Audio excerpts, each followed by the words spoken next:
Est-ce que vous êtes en mission? Oui. C'est-à-dire que le but du gouvernement, c'est de nous mettre au travail, au service du capital. Mesdames et messieurs les députés insoumis, vous m'avez insulté 15 jours. C'est ça qu'il faut garder en tête à chaque fois. Les bourgeois, ils ont besoin de vous pour faire tourner leurs entreprises pour leur profit. De toute façon, notre génération et les suivantes, on n'a entendu que ça. Vous chantez, mais vous m'avez insulté. Le plus vite possible, avec la réforme de Parcoursup et des lycées professionnels qui met les lycéens le plus tôt possible au travail, mais aussi de faire travailler beaucoup plus longtemps, 2 ans de plus.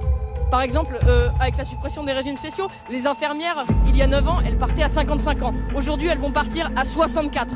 Mesdames et messieurs les députés insoumis, vous m'avez insulté 15 jours. Les prétendus investisseurs, ce sont en réalité des acteurs parasites. Personne n'a craqué. Nous avons affaire à un forcené, et un forcené, ça se déloge.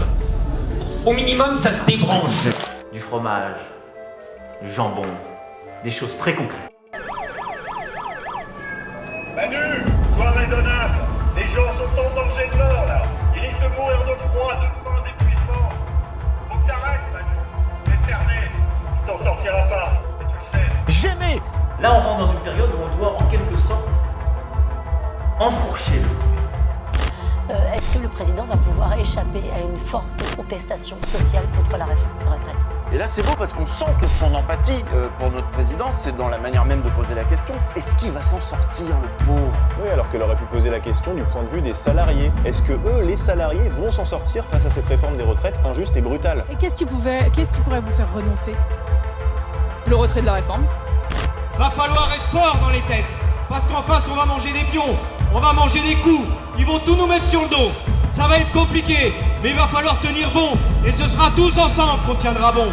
Mesdames et messieurs les députés insoumis, vous m'avez insulté 15 jours. Personne n'a craqué. Personne n'a craqué. Personne n'a craqué. 245 000 à Marseille, la dernière fois on était à 140 000, 120 000 à Toulouse, 100 000 à Bordeaux, 55 000 à Lille, 75 000 à Nantes, 30 000 à Nice, 700 000 à Paris, on était monté jusqu'à 500 000 à Paris. Le nombre de gens qui ont manifesté dans toute la France aujourd'hui contre la réforme de Macron et de son gouvernement est en hausse partout.